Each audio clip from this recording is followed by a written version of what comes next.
bienvenidos y bienvenidas al capítulo de este minicurso que hemos llamado Conocimientos indígenas en la época colonial y republicana. En concreto, este capítulo lo hemos titulado Cosmologías y saberes indígenas como factores de sostenibilidad frente a las aproximaciones espirituales occidentales. Una perspectiva desde la teoría ecológica. Yo soy Luis Villa García, soy profesor del área de ecología del Departamento de Sistemas Físicos, Químicos y Naturales de la Universidad Pablo de Olavide de Sevilla. El motivo de presentar este capítulo dentro de este minicurso, que se encuadra dentro del proyecto EDGE, Entangling Indigenous Knowledge in Universities, se basa en una pregunta básica que lleva tiempo dándome vueltas en la cabeza, que tiene que ver con la situación de emergencia climática, de problemas de sostenibilidad, de contaminación, cambio global, cambio climático que estamos sufriendo en el mundo, ¿no? Que en muchos de estos casos es debido a... todo esto es debido, desde mi perspectiva, a la actividad humana, ¿no? Entonces, la actividad humana, digamos que ha ido evolucionando hasta un momento en que realmente estamos poniendo en crisis al planeta desde el punto de vista ambiental y estamos poniendo en crisis y en duda o la capacidad de supervivencia de muchas de las especies de todo tipo, de todo grupo que hay en la naturaleza, y la especie humana sería una de ellas, tanto en su globalidad o bien en determinadas poblaciones o territorios del planeta. Digamos que esa es la guía, lo que me lleva a este trabajo, a este análisis, que en el contexto del proyecto EDGE, pues tiene que centrarse en lo que son las cosmologías y los saberes indígenas. En este caso es así, ¿no? Como primer paso, sí que quiero pues avisar, ¿no?, que efectivamente este es un tema que queda un poco alejado originalmente con el título del minicurso, ¿no?, Conocimientos indígenas en época colonial y republicana. Y lo que pasa es que dentro de mi saber, de mi conocimiento como ecólogo, pues lo he centrado en la teoría ecológica. O sea, he hecho una aproximación desde la teoría ecológica. Entonces, en primer lugar, quiero hacer un aviso. En ese centrar desde la teoría ecológica, tiene que quedar muy claro que la ventana de conocimiento o la ventana de análisis que voy a utilizar tiene que ver desde el punto de vista ecológico, desde el punto de vista de la sostenibilidad, ¿no? Yo entiendo que el análisis que puedo hacer de esto es mucho más complejo, hay muchas más variables que se pueden tener en cuenta. Lo que pasa es que he querido cerrarlo en esta variable, en este contexto muy, muy específico.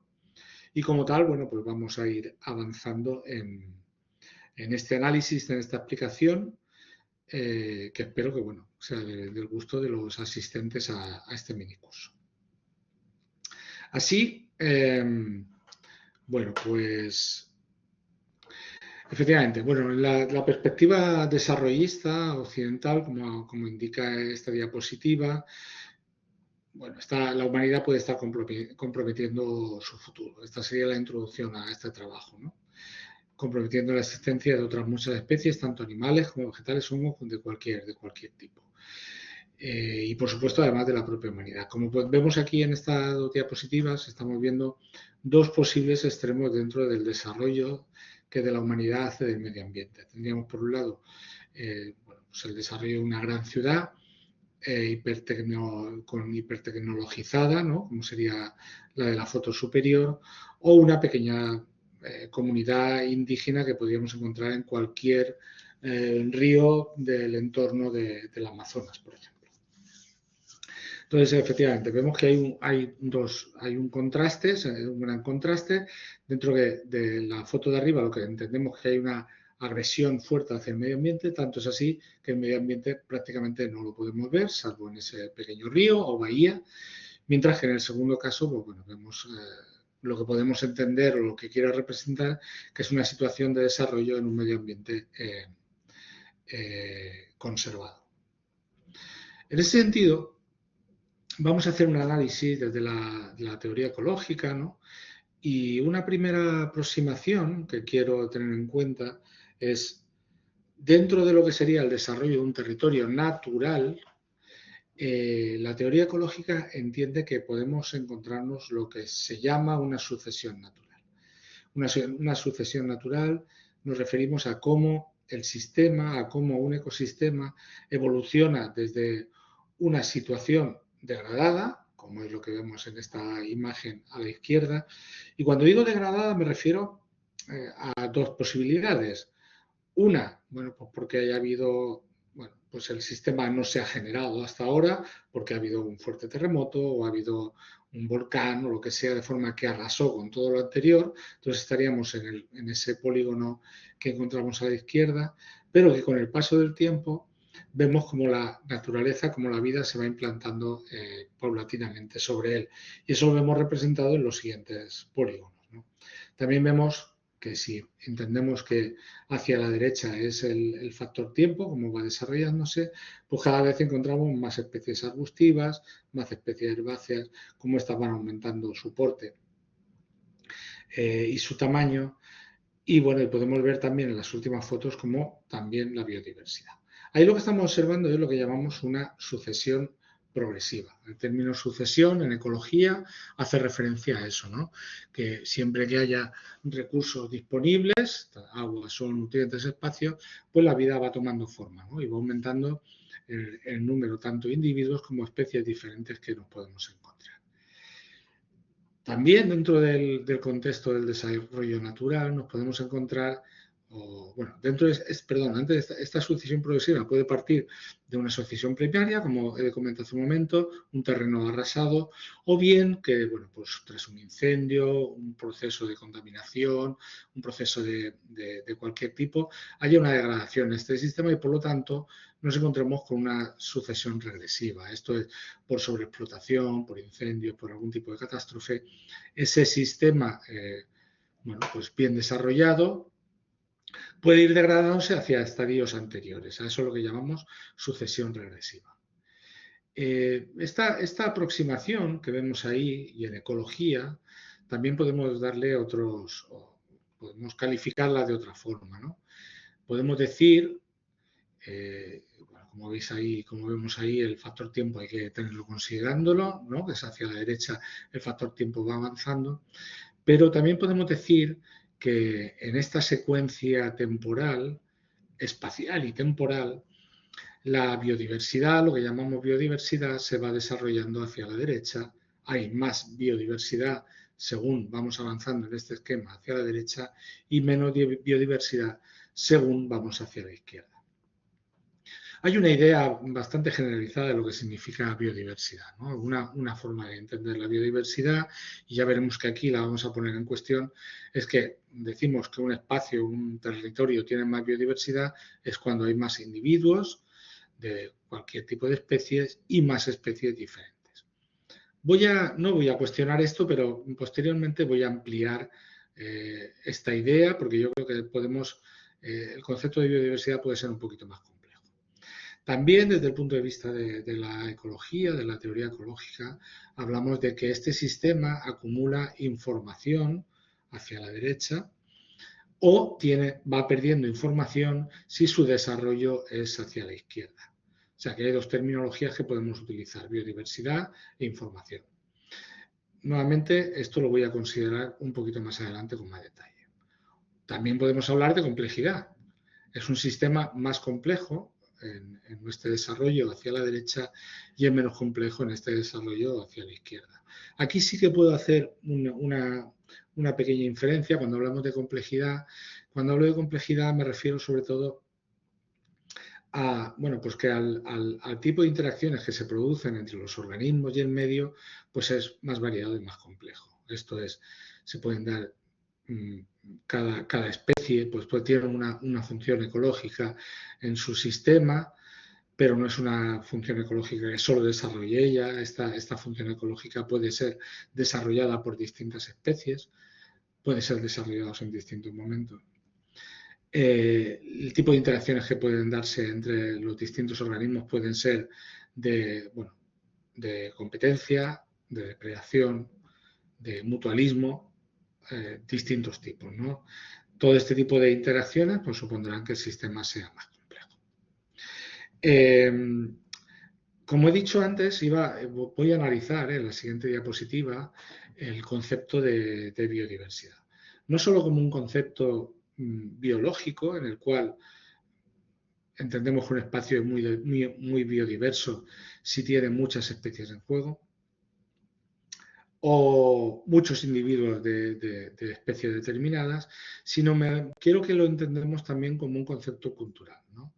Esto es, el comportamiento de esas especies, y cuando digo comportamiento lo tenemos que entender como cómo esas especies se relacionan entre sí, los individuos de esas especies se relacionan entre sí, se relacionan con otras especies, se relacionan con el medio en el tiempo y en el espacio, puede ser más o menos complejo. Y a eso es lo que vamos a llamar comportamiento, ¿no? Claro, nos cuesta entender el comportamiento en la vegetación, pero más adelante veremos que no es un concepto peregrino el hablar de que la vegetación tiene un comportamiento determinado. Bueno, pues ese comportamiento en su sentido más amplio, bueno, pues va a integrar a todas las especies que cohabitan un ecosistema, ¿no? O todas las especies que cohabitan un territorio específico. Y este comportamiento tiene una relación en base a un factor biológico, como son las distintas especies, sus requerimientos, sus necesidades, su relación con el medio, pero también ecológico, etológico, en el sentido de su, como he dicho ahí, comportamiento. Y es mucho más variable, porque ese comportamiento puede ser variable en el espacio, pero puede ser también en el tiempo. Eso quiere decir que especies determinadas se comporten en un momento de una manera y en otro momento, en otra época, en otra estación, se comporten de otra forma diferente. Que ese comportamiento esté vinculado a sus necesidades biológicas, pero también a su interacción con otras especies con las que pueden estar compitiendo, con las que tengan algún tipo de relación de depredación o incluso de mutualismo. Por lo tanto, esa etología genera un comportamiento variable que significa una mayor complejidad, una mayor biodiversidad entendida como concepto cultural. Voy a poner aquí un ejemplo que es un poquito sencillo, no pretendo aburrir a los no doctos en el tema de la ecología, ¿no? Un ejemplo sencillo que podría ser muy sencillo, que es, por ejemplo, podemos imaginar en una relación de competencia, ya sea por el espacio, ya sea por los recursos, entre un gorrión, que sería el pajarillo que está volando, y un mirlo, ¿no? En esta imagen lo que pretendo representar es que en un momento determinado, en una época determinada, nos podemos encontrar con mayor frecuencia al gorrión volando en lo que sería la copa de ese árbol figurado, mientras que al mirlo nos lo vamos a encontrar en la zona del suelo, ¿no? En el entendido de que el mirlo sería un insectívoro obligado, mientras que el gorrión, además de granívoro, también puede tomar determinados insectos, o sea que sería un poquito, digamos, más omnívoro que el mirlo. En esta situación, pues vemos que tendrían el espacio separado, no competirían entre sí y, por lo tanto, bueno, tendrían unos recursos separados. Tendrían un tipo de interacción que no sería, en este caso, no sería ningún tipo, en este momento y en estas circunstancias. Pero podemos imaginar, por lo que sea, que en un momento dado, bueno, pues en este sistema aparece un depredador, como sería el gavilán que estamos viendo ahí sobrevolando la copa, con lo cual el gorrión evita las alturas. Ya os digo, ya les comento que esto es una simplificación bastante grande y prefiere irse al suelo, ¿no? Desde el momento que baja al suelo, ya su función en el ecosistema cambia, su relación con el entorno cambia, ya pasa a tener una competencia con el mirlo. ¿Qué quiero decir con esto? Que efectivamente, cuanto más complejo sea el sistema, cuanto más especies haya, cuanto más interacciones hayan entre ellas, la variabilidad del comportamiento de los distintos elementos, de los distintos individuos del sistema, será más grande. Habrá una reiteración de funciones, con lo cual el sistema se volverá más complejo, más equilibrado y más resiliente. ¿Qué entendemos con resiliente? Bueno, pues será capaz de soportar agresiones o cambios fuertes de su funcionamiento sin que sufra una degradación, sin que sufra esa sucesión regresiva que hemos dicho anteriormente. Por lo tanto, aquí podemos hacer una simplificación nuevamente. Cuanto mayor es complejo, mayor biodiversidad es el sistema, más capacidad tiene de soportar las agresiones, determinadas agresiones, sin que cambie su estructura, sin que cambie su complejidad. En el otro extremo, podemos entender que un sistema simple, con pocos elementos, sufra mucho las agresiones, ¿no? Entonces, una agresión determinada para un sistema simple puede generar una degradación potente de ese sistema y, por lo tanto, que se active esa sucesión regresiva que habíamos dicho anteriormente. Bien, esa es la situación. Digamos, esta es la situación de la que podemos hablar sin tener en cuenta la presencia del ser humano. Vamos a meter ahora, vamos a introducir al ser humano en esta ecuación, de manera que, bueno, en este esquema, que vemos nuevamente una representación de una sucesión, especialmente señalada como un factor de impacto un incendio, cómo genera una sucesión regresiva. Bien, eso viene en el esquema y lo que hacemos es introducir al ser humano a través de la figura de esta mujer. La humanidad como una especie más en el ecosistema, y si la entendemos, como hemos dicho antes, ¿no? Que tiene su cultura, tiene su forma especial, diferente de relacionarse con el ambiente, igual que lo hacen los gorriones, los mirlos o los gavilanes, como hemos dicho antes, o cualquier elemento del sistema, bueno, pues aporta una complejidad. Ahora bien, la forma que tiene la humanidad de enfrentarse al sistema y sobre todo cómo ese enfrentamiento, ese efecto puede condicionar el sistema es variable. Por un lado, puede afectarlo al sistema, igual que podría entrar una cotorra, una especie exótica, pero que al cabo del tiempo se reproduce un reequilibrio, puede haber inicialmente cierta sucesión regresiva, pero en ese reequilibrio en el que el sistema, los elementos del sistema se adaptan entre sí, poder llegar a alcanzar una situación madura del sistema, ¿no? Ya con la presencia del ser humano.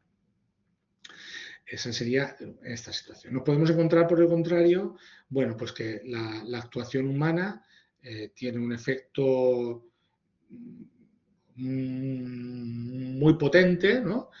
De forma que se genere cierta sucesión regresiva y tras el equilibrio de la posición de la humanidad en ese sistema, bueno, no se alcance una situación climática de máxima complejidad como que teníamos antes de que entrara el ser humano, o bien como en el caso 1, sino que en el caso 2, bueno, pues actúe de una forma en que mantiene la complejidad natural en su estado su estado mínimo, hasta el punto de que incluso el ser humano tenga que salir de ese sistema porque no sea capaz de sobrevivir. Hay un punto intermedio que sería el 3, que bueno, pues mantenga el sistema en una sucesión regresiva mantenida y bueno, pues que quede presente en el sistema, pero en un punto de degradación más bajo que como decíamos antes, que en el sistema climático, ¿no?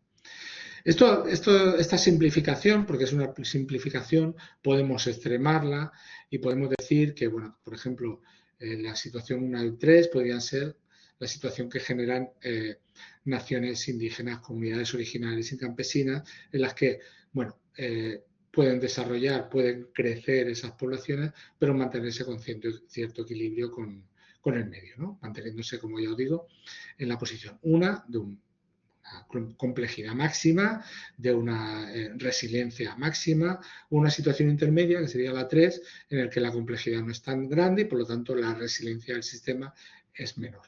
O por el contrario, en las sociedades desarrolladas, donde la complejidad natural, bueno, pues desaparece porque la explotación es muy grande, la explotación del territorio es muy grande y por lo tanto la complejidad y el acúmulo de información se acumulan en torno a tecnologías que son agresivas con el medio ambiente. ¿Qué quiero decir con esto de tecnologías que son agresivas con el medio ambiente? Bueno, Vamos a ver este esquema. En este esquema lo que podemos ver es que en sociedades, digamos, occidentales, muy desarrolladas tecnológicamente, nos encontramos, como hemos visto en el caso de la primera ciudad, ¿no? Donde el territorio, digamos, la complejidad natural ha desaparecido.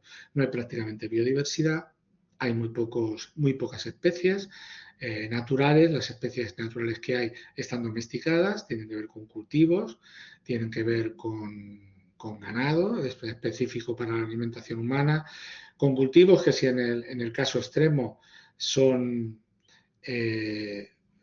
agricultura industrial, que digamos así, que esto es pocas especies hiperproductivas en base a que hay un aporte de insumos bastante grande. ¿Qué son insumos? Bueno, pues aporte de agua, más allá del agua producida en el territorio, aporte de abono, más allá de la capacidad productiva de ese suelo, tanto para la vegetación, para la agricultura, como para los animales, nuestros animales acompañantes, nuestros animales de granja. Pero además vemos que hay otro tipo de complejidad, ¿no? Una complejidad que nos ayuda a la producción de energía necesaria para el mantenimiento de esa complejidad tecnológica. Necesitamos esa energía para el desarrollo de nuestra tecnología. Y nos encontramos que efectivamente son sistemas complejos, pero son complejos tecnológicamente complejos, no son naturalmente complejos. Vemos, por tanto, esa diferencia, ¿no? Entre la complejidad natural y la complejidad tecnológica. ¿La diferencia cuál es? Una de las diferencias. Bueno, pues que la complejidad natural bebe de sus propios recursos, de sus propias interacciones que ocurren sobre el territorio, mientras que la complejidad tecnológica necesita muchos más insumos, necesita muchas más entradas de materias primas, de energía, mucho más de la capacidad que tiene el propio territorio en el que se desarrolla para generar. Entonces, entre esa situación y la anterior, la diferencia es que esta situación necesita muchísimo más materia prima y energía de la que dispone sobre el territorio, lo cual significa que esas materias primas, esa energía, vienen de otros territorios. En general, podemos decir que son territorios naturales en los cuales, bueno, pues se utilizan los recursos, ¿no? Por ejemplo, bueno, a través de presas que generarían energía hidráulica, más o menos, más allá de que sea una de las energías más limpias, pero sí que efectivamente que condicionan a otros territorios, por no hablar de, bueno, pues plantas fotovoltaicas, aerogeneradores, por supuesto la minería, por supuesto la extracción de petróleo, etcétera, etcétera. Y la minería en la actualidad, bueno, pues como todos sabemos, el tema de la necesidad de tierras raras, ¿no? de esos minerales exquisitos y necesarios para el desarrollo tecnológico, hacen que cada vez más se comprometa más territorio. Bien, esta es la situación en la cual estoy haciendo una comparación entre lo que sería la complejidad natural y la complejidad tecnológica y de qué bebe cada una de ellas, ¿no? Entonces, bueno, el siguiente paso que quiero yo de alguna forma desarrollar en este análisis es cómo esto que estamos viendo aquí, ¿cuál es el origen? Uno de los posibles orígenes de todo esto. Y lo vamos a hacer desde un análisis, ¿no? de aproximaciones espirituales, ¿no? De las sociedades indígenas frente a las sociedades, a otro tipo de sociedades, ¿no? O sea, sociedades de las que provienen precisamente ese desarrollo tecnológico. En este apartado, bueno, pues vamos a hacer un desarrollo en el cual, como por definición, ¿no? Las cosmologías y los saberes indígenas se caracterizan por una, insisto, para diferenciar con las sociedades tecnológicas, ¿no? Se caracterizan por una visión holística del universo, ¿no? No existe una separación radical entre lo humano, lo natural, lo mítico, lo espiritual, no. Todas las cosmologías indígenas se basan en una unión de todo esto. Esto es, el ser humano forma parte de la naturaleza.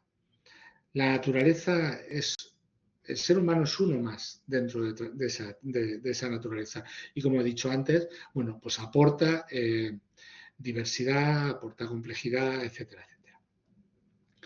Todo está interconectado y la vida se entiende como un ciclo continuo, ¿no? Equilibrio, respeto, renovación.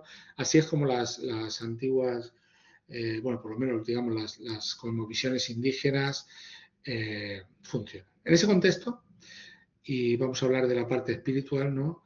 Los mitos, las cosmologías no son inamovibles, ¿no? En estas sociedades indígenas. Esto es, varían en base a las necesidades de supervivencia de estas comunidades. Por lo tanto, no hay una consideración inamovible de las deidades, de su comportamiento, de su relación, de su interacción con el ser humano, si van siendo cambiantes a lo largo de las distintas generaciones. En este caso, y es un apartado que creo que es interesante considerar, la oralidad, el que la transmisión de esos mitos, de esas leyendas, de esas costumbres, de esos saberes sea un factor que se hace a través de la transmisión oral, es muy importante, ¿no? Porque esa oralidad al no quedar reflejada y al no quedar fijada en ningún soporte, puede ir cambiando y puede ir siendo un factor de adaptación ambiental a los cambios tanto ambientales como sociales que puedan encontrar en el devenir, ¿no? Por ejemplo, podemos imaginar una tribu que está viviendo, bueno, pues en un ambiente y de repente surge bueno, por emigración de otras tribus, de otras culturas que se integran o vienen a esta zona, ¿no? Bueno, pues ahí la oralidad irá cambiando digamos, las cosmologías para adaptar esta nueva realidad social y esa realidad posiblemente natural que se genere para generar una supervivencia, ¿no? Como ya os decía, ¿no? Esta visión, esta interpretación dentro del contexto de la teoría ecológica, pues es otra especie más. Los humanos somos otra especie más. Los saberes comunitarios complejos, sus conmoviciones, sus arraigos, sus saberes, conllevan estabilidad, mantenimiento de la información y la complejidad de los sistemas, ¿no? Bueno, pues esto además lo podemos ver representado en representaciones artísticas como pueden ser de la cultura moche, ¿no? En el cual hay una corriente en el cual, bueno, pues hay muchas representaciones naturales. Es sorprendente, y yo animo a cualquiera que vaya al Museo Larco de Lima, como muchas de estas botellas, de estas jarras, recogen representaciones de animales, y no solo de animales, sino de plantas, pero además con una capacidad de reconocimiento de diferentes especies o incluso del comportamiento que nos llegan a pensar que efectivamente esto que hablábamos antes, ¿no? Como el ser humano estaba muy integrado con el ambiente, estaba muy integrado con la naturaleza y por lo tanto entendía a todos como parte de lo mismo. O por ejemplo la figura de la cultura nazca, ¿no? Nuevamente son emblemas que tienen que ver con la naturaleza, son figuras esquemáticas que representan a seres mitológicos que son importantes para estas sociedades. En la cultura palaca podemos encontrar otro tipo de representaciones también similares. Bien, vamos a hacer una aproximación, porque esto que estamos hablando con esas culturas, digamos, andinas o selváticas, pero bueno, podemos hacer una aproximación o cómo se llevaba esto en otro tipo de culturas, ¿no? En las culturas antiguas, la que aquí en Occidente llamamos las culturas antiguas, ¿no? Como son Grecia o China, Egipto, Mesopotamia.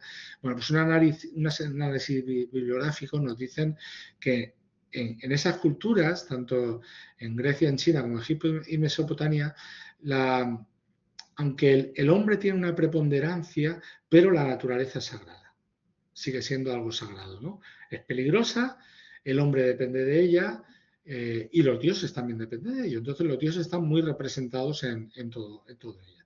Ese tipo de representaciones que podemos encontrar, como vemos aquí en algunos casos, como el Antiguo Egipto, donde los dioses vienen representados por figuras zoomórficas, con caracteres animales, O en la cultura minoica, ¿no? Donde, bueno, pues aquí vemos a Artemisa como señora de los animales. Esto quiere decir que los animales están, bueno, eh, regidos, cuidados, controlados, ¿no? por las deidades, o en las culturas mesopotámicas que las deidades comparten rasgos tanto humanos como animales, ¿no? Como podemos ver en esta diosa de aquí, donde vemos que esta es una figura alada, una figura antropomorfa, alada, pero que, bueno, pues que tiene los pies garras y estás apoyada o sostenida por dos leones que están yaciendo, ¿no? y que están, a cuyo lado podemos encontrar un par de lechuzas. Sabemos que estaba muy presente en las representaciones artísticas de esas culturas.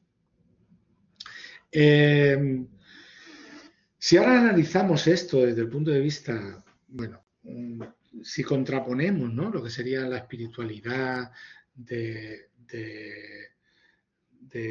esas comunidades indígenas, ¿no? De esas cosmovisiones, lo contraponemos a las religiones monoteístas representativas de, bueno, digamos, del occidente, ¿no? Como puede ser el cristianismo, el judaísmo o el islam. Sabemos que en las tres religiones ocupa un lugar central, ¿no? Un lugar central en la creación. En todas ellas el hombre es el que gestiona y dirige la naturaleza, pero hay distintos, hay matices, ¿no? Hay matices interesantes, ¿no? Por ejemplo, el Islam y el judaísmo consideran al ser humano por encima de la naturaleza, sí, pero como gestores o cuidadores de la naturaleza. Digamos que tienen un mandato divino de cuidar la naturaleza, explotando los recursos, por supuesto, pero con una responsabilidad de cuidado. Eso contrasta en el cristianismo, por el contrario, ¿no? Ya que en el cristianismo tiene una visión antropocéntrica mucho más agudizada, ¿no? Y la idea del dominio y el uso de la naturaleza está más centrada, más que como un factor de cuidado, como una finalidad propia. Esto es lo típico, crecer y multiplicaros, y toda la naturaleza está para vuestro servicio, ¿no?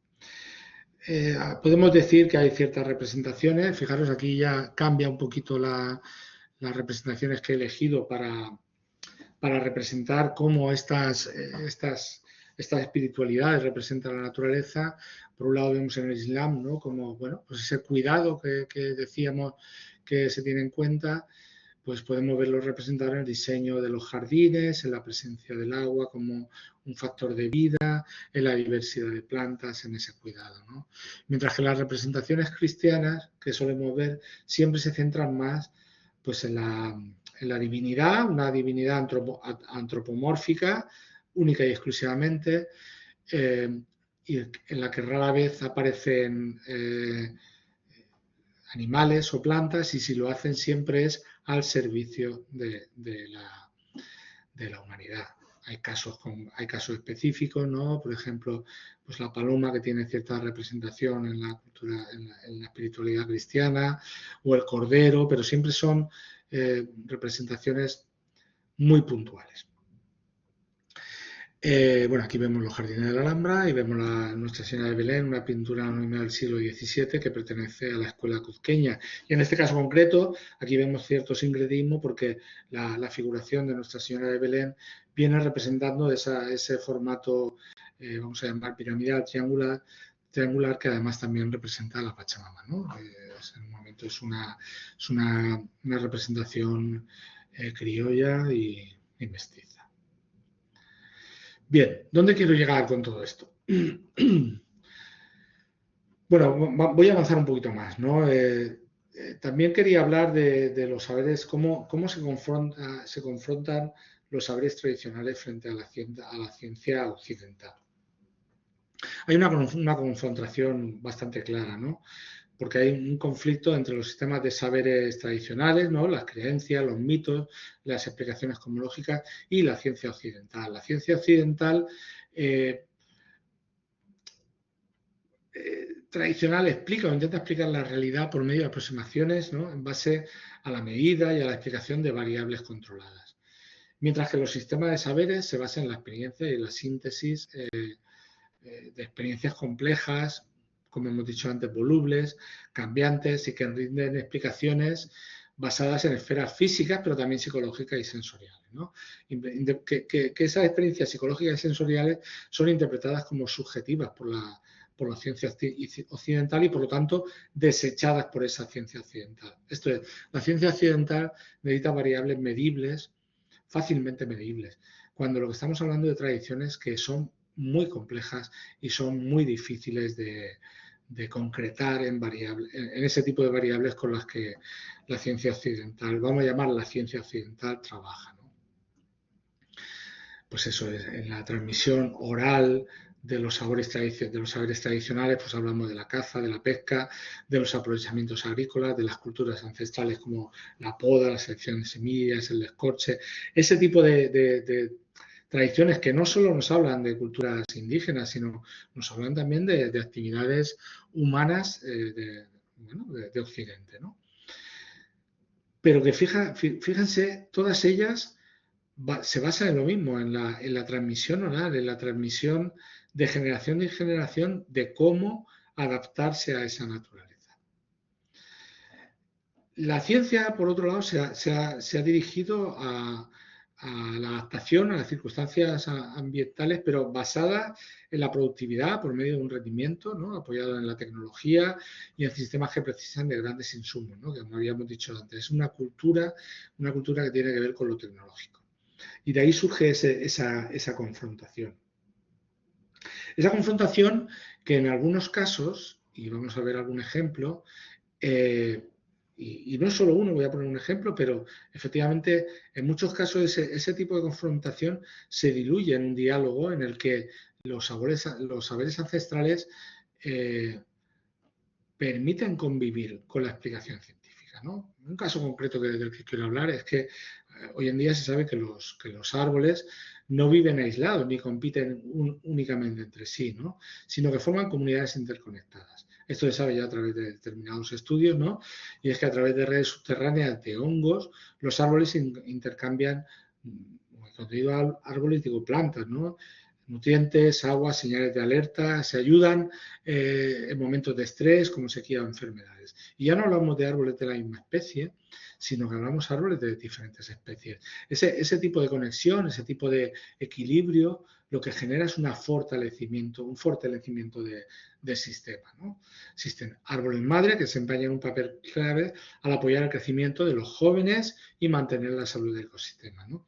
Este descubrimiento, que son descubrimientos científicos, que utilizan técnicas científicas muy desarrolladas, pero dialogan profundamente con las cosmovisiones indígenas, ¿no?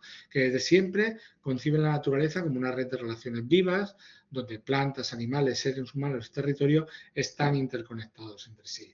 Por lo tanto, la idea de los árboles madre pues recuerda a las nociones indígenas de ancestros del bosque o seres tutelares que sostienen la vida colectiva. Así que efectivamente, bueno, pues aunque esos dos mundos están separados, aunque las cosmovisiones se mantienen separadas, sí que la ciencia puede acercarse a esos conocimientos, a esos saberes ancestrales, aportando bueno, pues ese conocimiento y ese diálogo. Con esto quiero terminar esta aproximación que he hecho y me gustaría concluir de la siguiente manera, ¿no? Desde la ecología, este análisis pretende acercarse a las cosmologías y saberes indígenas frente a las aproximaciones espirituales occidentales que indica que aquellas suponen una adaptación al sistema natural. Esto es, esas cosmovisiones, esa forma de que el hombre se enfrenta al ser humano, aportan diversidad biológica en una interacción equilibrada con el medio, pero también en su aportación cultural, en esa transmisión oral a través de generaciones, esa transmisión oral que no está enquistada, ¿no? Sino que es voluble, que es cambiante, que permite una adaptación con ese ambiente. Las cosmovisiones de estas culturas se entroncan con el ámbito natural, aportando robustez al mismo a través del mantenimiento de la complejidad de los sistemas naturales, así como de la información natural de los mismos, lo cual nos genera complejidad, pero genera resiliencia, ¿no? Por otro lado, la espiritualidad de las sociedades que han crecido en la ciencia, en las creencias monoteístas, son antropocéntricas, aunque en distinto grado, lo que conlleva un desplazamiento de la complejidad, de la diversidad y de la información hacia artefactos tecnológicos, en depreciación del ámbito natural. Para mantener esta complejidad tecnológica, dichas sociedades precisan de insumos mucho mayores de los que son capaces de producir en sus territorios de desarrollo, siendo deudoras de los recursos de otros territorios y, por tanto, contribuyendo a la degradación ambiental y social de la biosfera. Así que, bueno, digamos con esta conclusión que bueno, ya dije al principio, ¿no? Pretende cerrar mucho porque es obvio que para explicar esto harían falta muchísimas otras variables que podemos encontrar sobre el terreno, pero en base a mi formación he decidido cerrarla de esta manera. Así que bueno, nada, muchísimas gracias por haber estado ahí y por su atención y bueno, pues nos vemos en próximos encuentros. Un saludo.